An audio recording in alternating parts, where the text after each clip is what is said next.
मित्रांनो, ठरलं तर मग या मालिकेच्या आजच्या भागामध्ये सायली घरी आल्यामुळे सगळेच खूप खुश असतात. तर हॉलमध्ये सगळे बसलेले आहेत आणि अर्जुन त्याने चाळीमध्ये काय काय केलं ते सांगत असतो. अर्जुन पाण्याच्या टाकीला लटकवून कसा चाळीमध्ये आला ते सांगत असतो. तेवढ्यात अश्विन म्हणतो, दादा तू तर हिरोसारखी चाळीमध्ये एंट्री मारलीस. यावर लगेच कल्पना सायलीकडे पाहून म्हणते, अरे अश्विन, हिरोईनला मस्का लावायचा म्हटल्यावर थोडी हिरोगिरी करायलाच पाहिजे ना. लगेच अस्मिता म्हणते, तू वकील आहेस ना, हा काय थिल्लरपणा करतोयस. मग अश्विन तिला म्हणतो, अगं थिल्लरपणा नाही नाही याला म्हणायचं, याला रोमॅन्स म्हणतात माय डिअर सिस्टर. जो तुझ्या आयुष्यात मिसिंग आहे ना तो. मग तर लगेच अस्मिताला हसतात सगळे. मग मित्रांनो, अर्जुन सायलीकडे बघून म्हणतो, मला बाकी काही माहीत नव्हतं.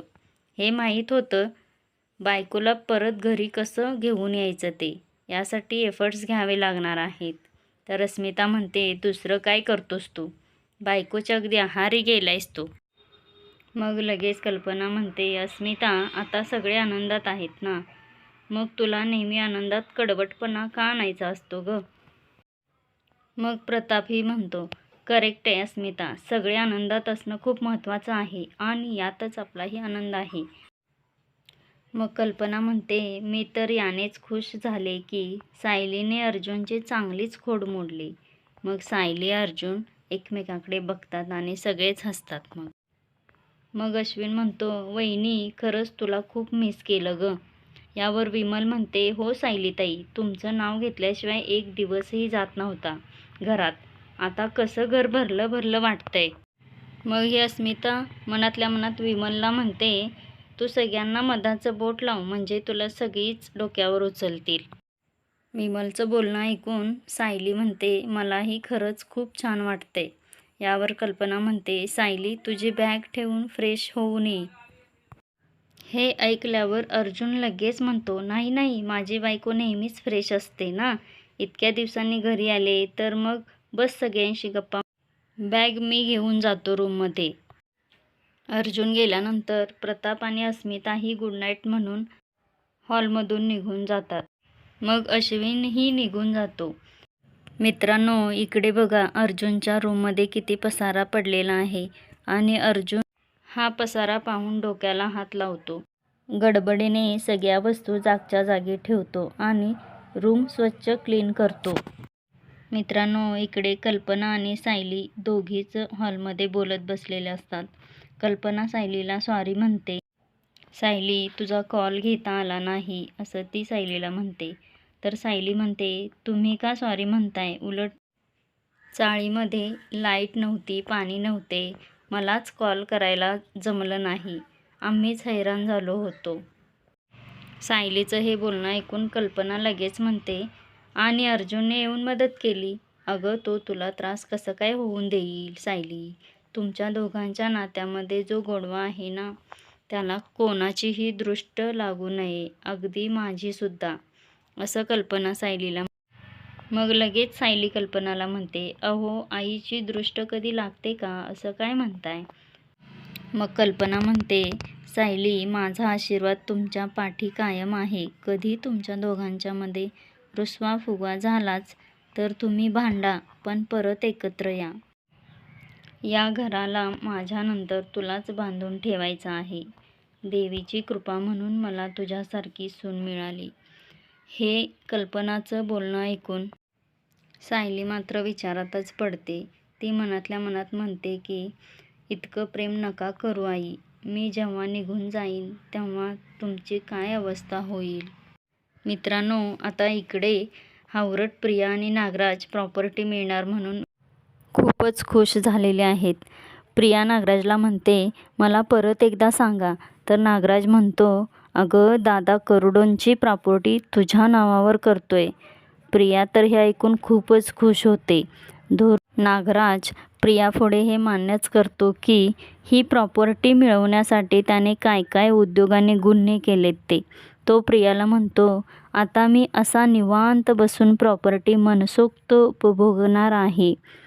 मित्रांनो, प्रिया ही खूप खुश झालेली आहे.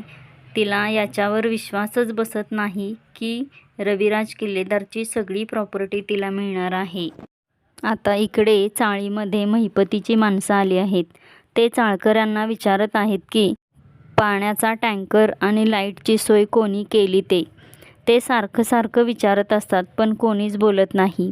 हे ऐकून कुसुम पुढं येते. ती म्हणते की मी केली सोय. या चाळीत मी राहते ना. यानंतर लगेच एक एक करत सगळेच चाळकरी समोर येतात आणि सांगतात, मी आणलं पाणी, मी केली लाईटची सोय. हे ऐकून या लोकांचा राग बघून महिपतीचे लोक मात्र घाबरतात आणि तिथून निघून जातात. मग चाळीतील लोक खूपच खुश होतात. मित्रांनो, इकडे रविराज किल्लेदार रूममध्ये स्टडी करतायत. तेवढ्यात नागराज प्रियाला घेऊन खूपच आनंदात रूममध्ये येतो. तो सांगतो की प्रिया मैत्रिणीकडे गेली होती. फोन करून बोलवून घेतलं. तिला म्हटलं, मैत्रीण गेली खड्ड्यात, लवकर ये, दादाला तुला काहीतरी महत्त्वाचं सांगायचं आहे. मग हे ऐकून रविराज प्रियाला म्हणतात, बाळा तू बस. आणि नागराजला म्हणतात, नागराज तू गेलास तरी चालेल. मग नागराज म्हणतो, दादा मी घरातलाच आहे ना रे. मग रविराज नागराजला समजावतात आणि रूमच्या बाहेर जायला सांगतात. मित्रांनो, नागराजला आता रविराजचा खूपच राग आलेला असतो. तो बाहेर जाऊन उभा राहतो आणि म्हणतो, हरकत नाही दादा, तू रूममधून बाहेर काढलंस. एकदा का प्रॉपर्टी हातात आली की मी तुला घराच्या बाहेर काढणार. असं म्हणून तो रूमच्या बाहेरच थांबतो. रूममध्ये रविराज प्रियाला सांगत असतात की तुझं आयुष्य खूप सुखात घालवायचं आहे. यासाठी मी एक गोष्ट केले. तर प्रिया गरीब तोंड करून म्हणते, काय बाबा? तर रविराज म्हणतात, प्रतिमाच्या नावावरची सगळी प्रॉपर्टी तुझ्या नावावर करणार आहे. तर प्रिया म्हणते, याची काही गरज नाही. तुमचं प्रेम आणि आशीर्वाद असेल तर मला दुसरं काहीही नको आहे बाबा. तर मित्रांनो, बाहेर नागराज हे सगळं ऐकत असतो.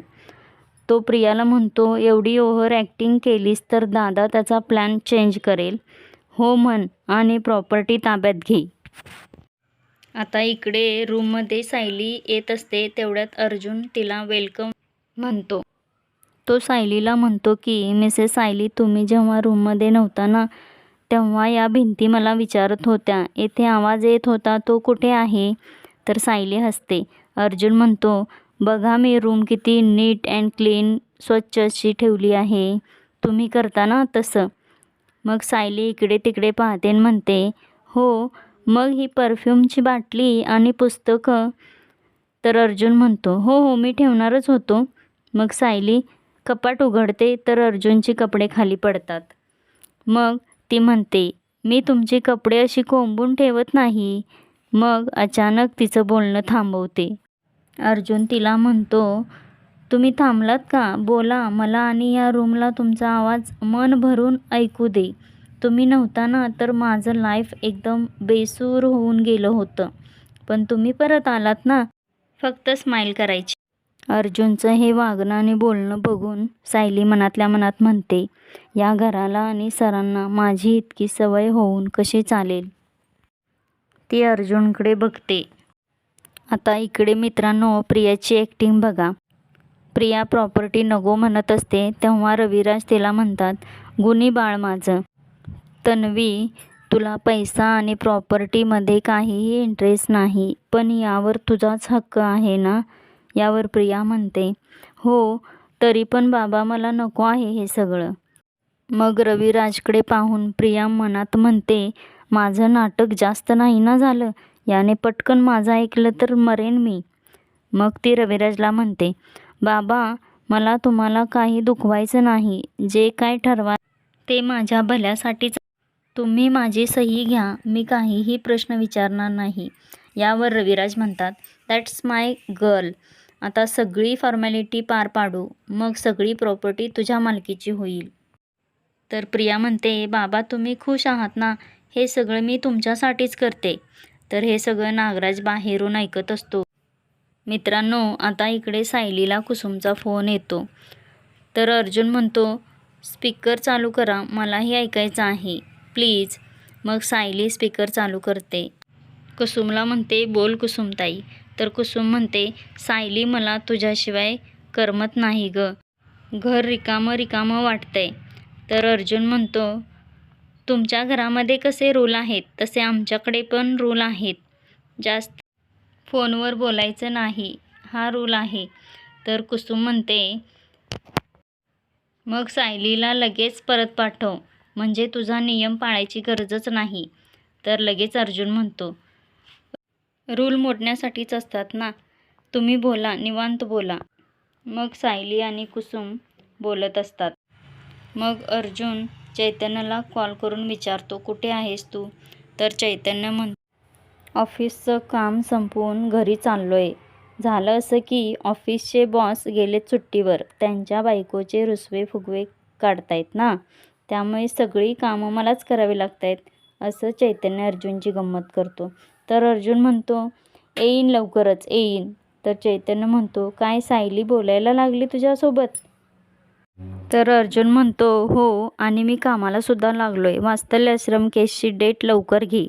महिपत शिकरेच्या विरोधात महत्त्वाचा पुरावा हाती लागला आहे. मग अर्जुन फोन ठेवतो. इतक्यात सायली त्याच्याजवळ येते. ती अर्जुनला विचारते, सर महिपतचा मुखवटा नक्की फाटेल ना? तर अर्जुन म्हणतो, तो आता माझ्या हातून सुटत नाही. तर दुसऱ्या दिवशी सकाळी अर्जुन ऑफिसला जाण्यासाठी तयार होत असतो आणि तो गाणं गुणगुणत असतो. हे सगळं नेमकं चैतन्य ऐकतो आणि चैतन्य आता त्याची गंमत करायला लागतो. अर्जुनची चेष्टा करतो आणि सायलीवरून चिडवत असतो. अर्जुन म्हणतो, बस आता नौटंकी चैतन्य. तू वात्सल्याश्रम केसची डेट घेतलीस का? तर चैतन्य म्हणतो, हो, उद्याचीच डेट आहे. आता मित्रांनो, उद्याच्या भागामध्ये कोर्टात काय काय होतंय ते पाहू. रविराज अर्जुनचा दावा खोटा ठरवतोय का ते बघू. अशाच मालिकेंचे एपिसोड पाहण्यासाठी चॅनेलला सबस्क्राईब करा.